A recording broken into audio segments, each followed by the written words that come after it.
case you missed it, Elon Musk recently hinted that Tesla Masterplan Part 4 is coming soon. This was in response to a post where Eric points out that 19 years ago, Elon Musk posted the Tesla Masterplan.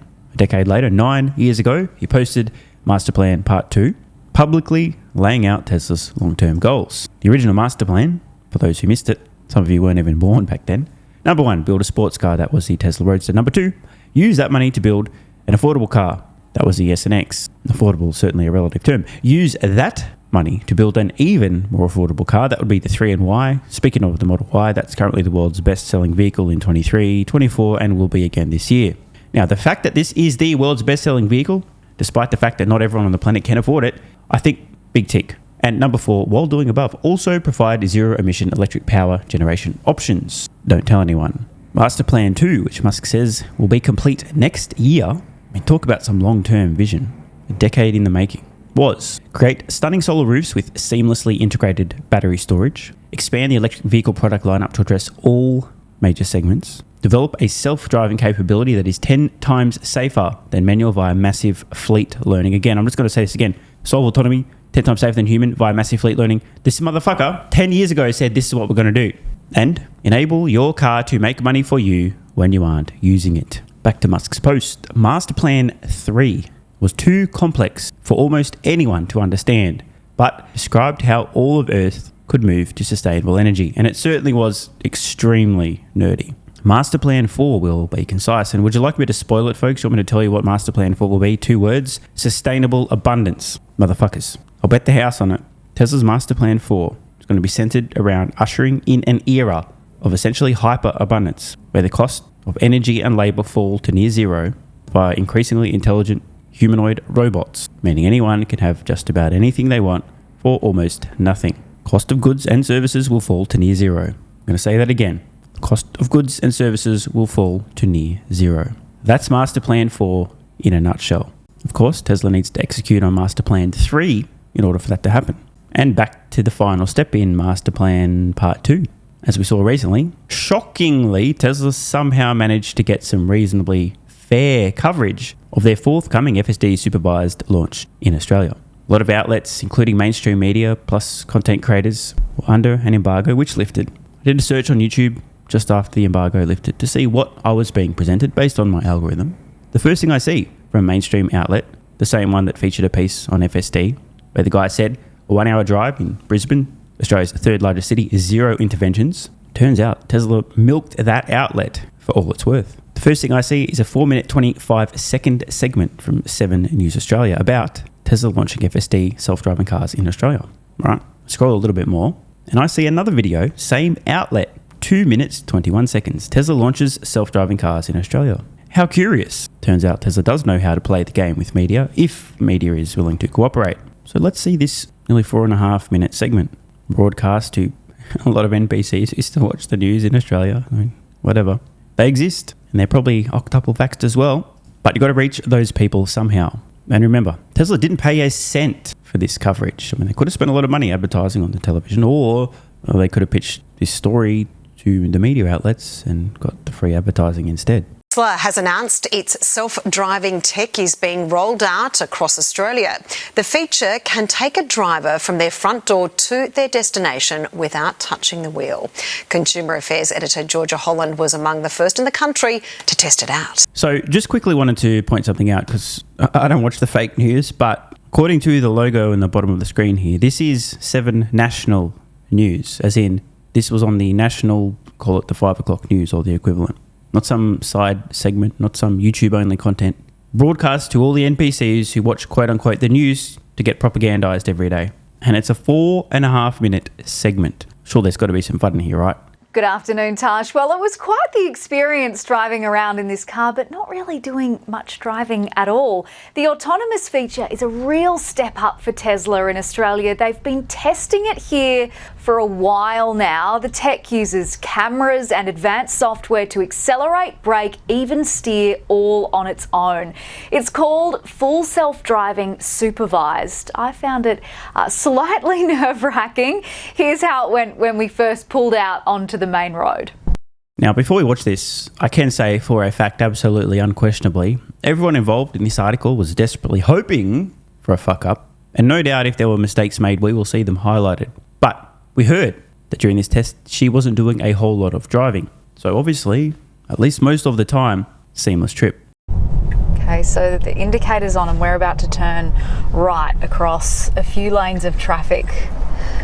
Let's see how this goes. Oh, here we go. Okay.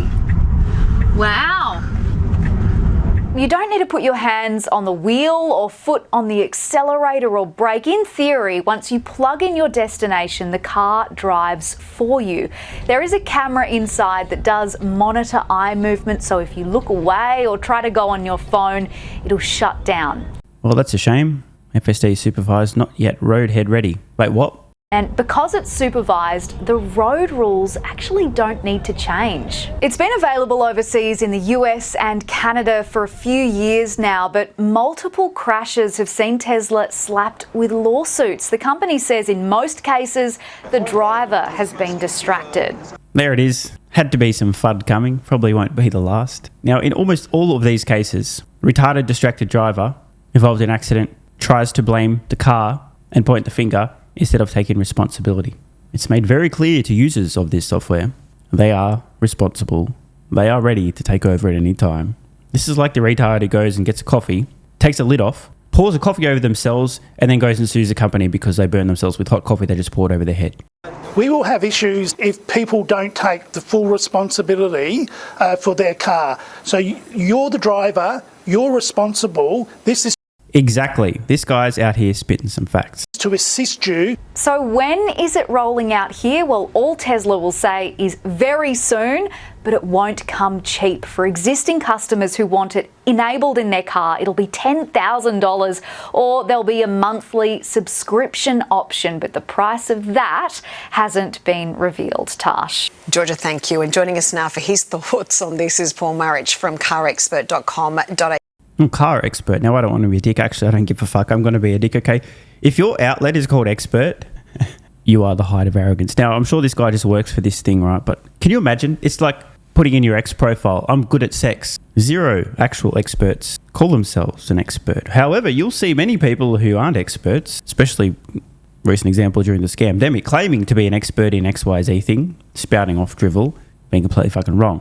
Now, I don't want to roast this guy too much. I mean, he's obviously just there for his employer, but calling yourself expert, having an outlet called expert, God, that is the very definition of cringe. You, Paul, okay, I'm going to be honest here. Watching that makes me incredibly nervous, like many other people. We saw there from Georgia that these vehicles have been involved in multiple accidents. How reliable and safe are these self-driving vehicles? Couldn't help themselves with more FUD. Hopefully, what's your name, Paul?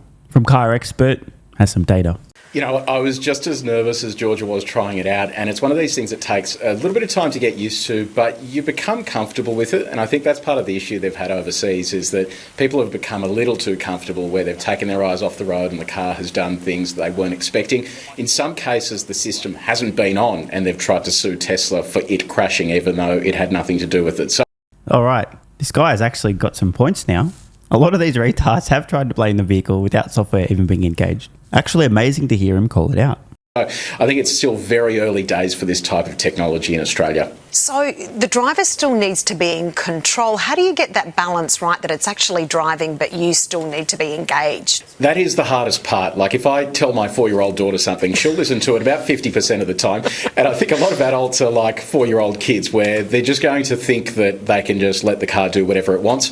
Ultimately, though, they still need to be able to take control. And this is one of the I guess, the flaws of the system. It's so good that it gives you this false sense of security, but you always have to be watching what it's doing. We had a couple of instances where it did some weird stuff that I had to intervene for, and had I have not been there, who knows what would have happened.